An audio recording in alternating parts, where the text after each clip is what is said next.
2:1 to 10 traces through the journey with regard to Christ. Focuses on his role. He is a source of nourishment, 2:1 to 3. He is a living stone with whom believers are being aligned, 2:4 to 6. Again, that's the image of building up the next floor of the temple and getting everyone in their place. And he's the one whom believers join in extending the Father's call. This time through seems to start with the wilderness because that's the point at which we become joined with Christ.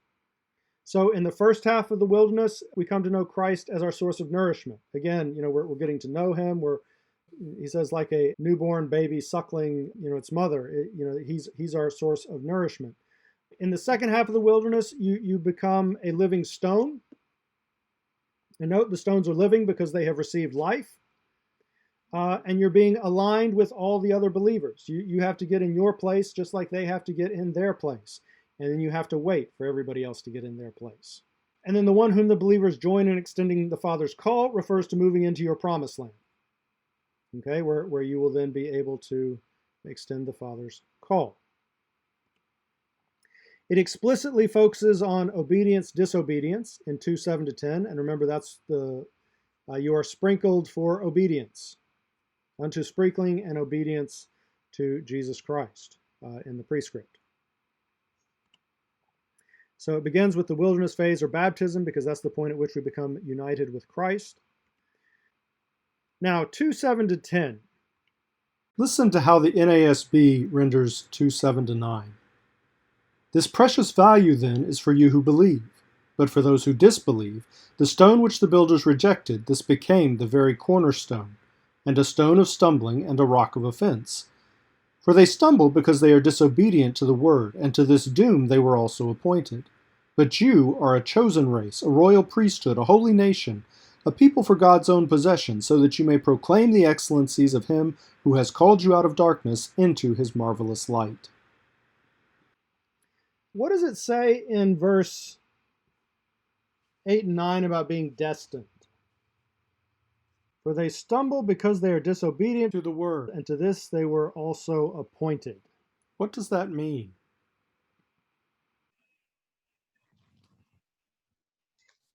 Maybe that their sin allowed them to fall short, but giving them the opportunity to be grafted back in. Except here it's not talking about grafting people back in. It's they're stumbling because they were disobedient. And then it says to this they were appointed. Maybe they didn't do what God had called them to do. Yes. Why? Why don't they do what God called them to do? Because they were appointed to. Yeah, that's the way that translation makes it sound. So God appointed them to disobey, so he would have somebody to, show his wrath on or something like that. But it seems to suggest that they were appointed to disobey and fall under judgment. I find that problematical. And so I would suggest that this passage is actually making a very different point. What he's saying in 2:7 to 10, this honor, again, this honor of shepherding God's flock, is for you who believe, who persevere and make it into your promised land. But for those who do not believe, and there are two different ways that you can fail to believe. And they correspond to the two different stone references. So for those who do not believe, on the one hand, it could become the stone that the builders rejected that has become the head corner. Or for you, it could become a stone of stumbling and a rock of offense. It becomes a stone of stumbling and a rock of offense to those who stumble because of disobedience. Okay, so the first way that you can not make it into your promised land is you never learn righteousness. You never get in place as a living stone alongside the head cornerstone. You continue to pursue whatever you want to pursue because it's all about grace and God will forgive anything you do. And that may be true, but you're also not going to be promoted and moved on to greater areas of responsibility. And so what happens? You stumble. You stumble over the stone, right? If you don't get aligned with the stone, you're going to stumble over it. And if you stumble, that means you don't go. Right? Remember, he's writing to explain how the coming dispersion that's going to kick them out is actually a sign of God's blessing and election. Well, if you look at it through earthly eyes, it's going to seem like the group that gets left behind are the ones that God is pleased with. But Peter's saying, no, those are ones who stumbled. They didn't go. So the first way to fail to make it into your promised land is to never learn righteousness in the first place. You never learn the lesson of the first half of the wilderness. There is a second way to stumble, though.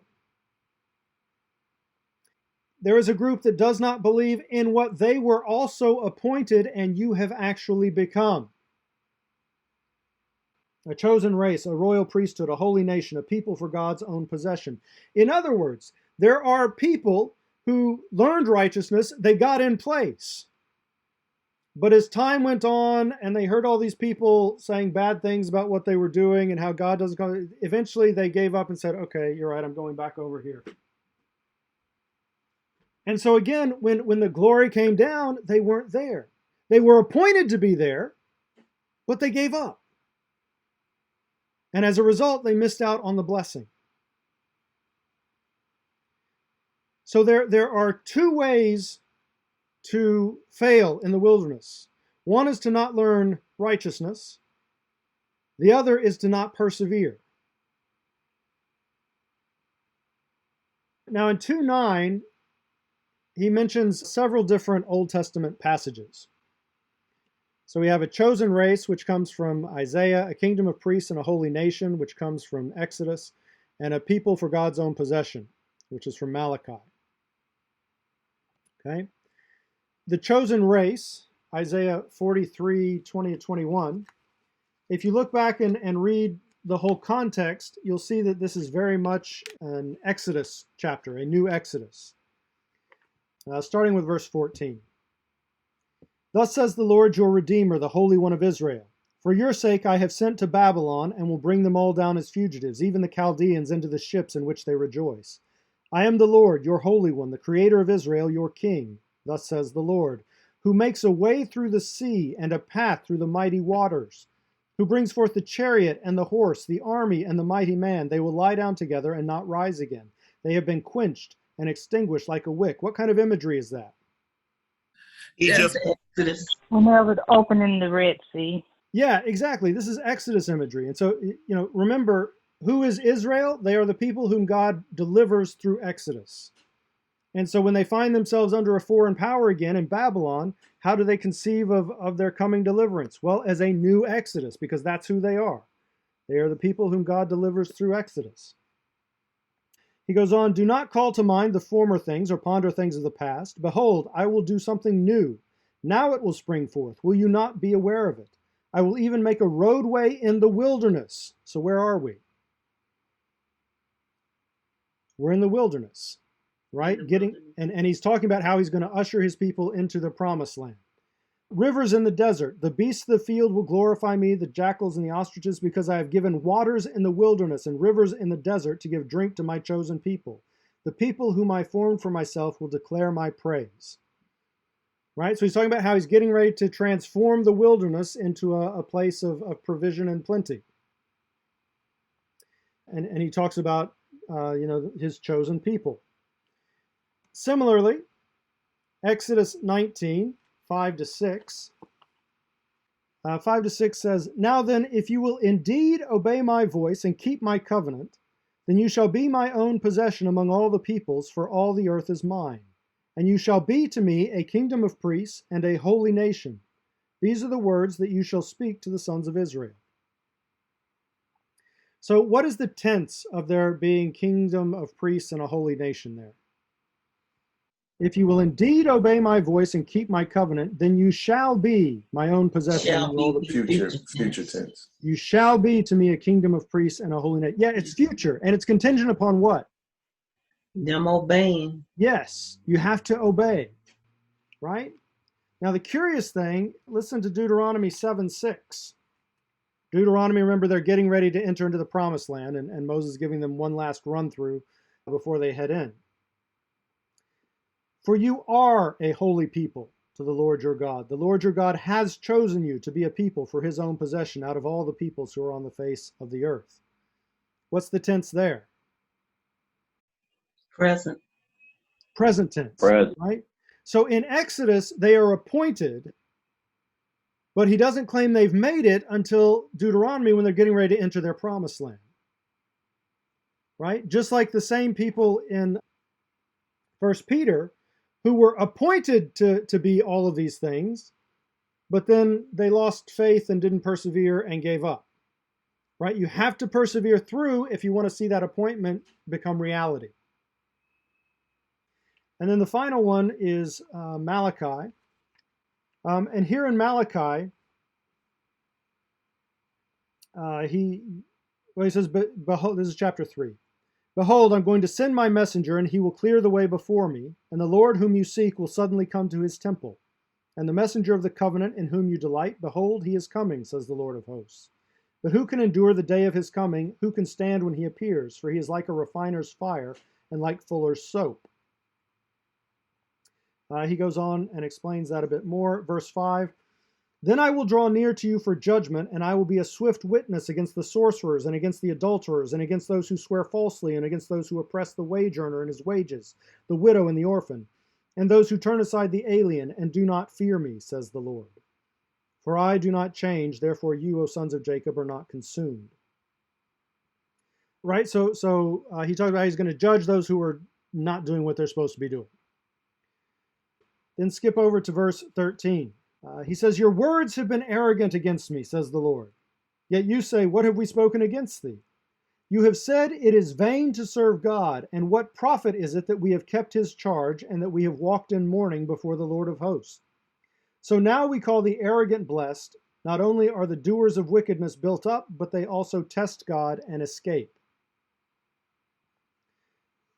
So God is not happy with that group either. What's that group characterized by? Arrogance. Arrogance. Were they doing what they were supposed to be doing? Yes, they were.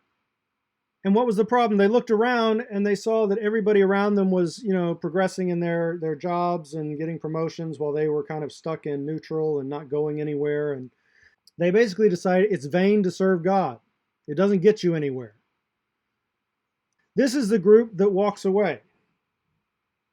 Right? Forget this. It's not worth it. I'm not getting anything out of this. Okay? So you have a group that's not doing what they're supposed to do, a group that was doing what they were supposed to do, but then decided it wasn't worth it because it didn't bring any benefit. And then verse 16. Then those who feared the Lord, and remember this wilderness trial matures your fear of God, because you have to decide, am I going to listen to what God said, or am I going to listen to what all these voices over here are saying? Then those who feared the Lord spoke to one another, and the Lord gave attention and heard it, and a book of remembrance was written before him for those who fear the Lord and who esteem his name. They will be mine, says the Lord of hosts, on the day that I prepare my own possession, and I will spare them as a man spares his own son who serves him. So then you will again distinguish between the righteous and the wicked, between the one who serves God and the one who does not serve him. Okay? So in Malachi, you have the same three groups. Those who were not doing what they're supposed to be doing, those who were doing what they were supposed to be doing, but didn't see it as being worthwhile because it wasn't getting them anywhere, and then a group that continued to fear God and pursue him. Now he goes on to say, you are these things, you're a chosen race, a kingdom of priests, people for God's own possession. Why? So that you might proclaim the excellencies of the one who from out of the darkness called you into his marvelous light. Now, how does my translation differ from the NASB, which reads, so that you may proclaim the excellencies of the one who has called you out of darkness into his marvelous light? What's the difference? In the first one, it say the one who from out of darkness. And then in the NSAB, it says of the one who has called you out of darkness. Yeah, that's The what I was first one, looking for. it looks. The Go ahead, first William. one, it looks like the person was calling out of the darkness. Yes, exactly. They were in darkness as well. Well, so you would expect him to say that God calls us out of darkness into light, right? Yeah. Which is the way the NASB puts it.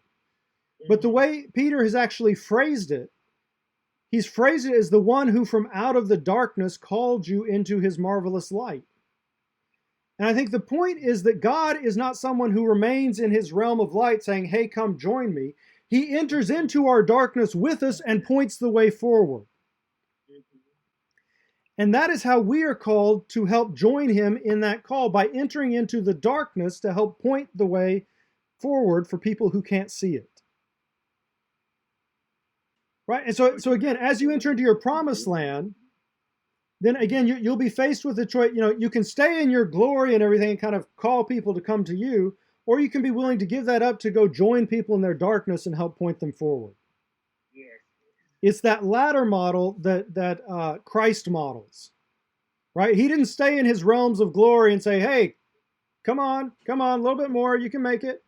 He gave that up to come take on the form of a slave so that he could help point us toward the light. And that's what we're called to do, to go and walk alongside those who are still caught up in the darkness and help point them towards the light until they can see it for themselves. It's about going in and being with people in the midst of their darkness and to continually point them towards the light. This is especially important. You can think about it as initial evangelism, people who don't know and pointing them towards it. But also remember, in the wilderness, in the second half, you lose your ability to see God. You lose your ability to hear him. And that's why he's going to exhort the elders to shepherd the flock among them. Well, why do they need someone to shepherd them if Jesus is the chief shepherd? Because they can't see him at the moment. And so they need someone whom they can see to come stand alongside and keep, pointing them in the right direction until they reach the point where they can see him again.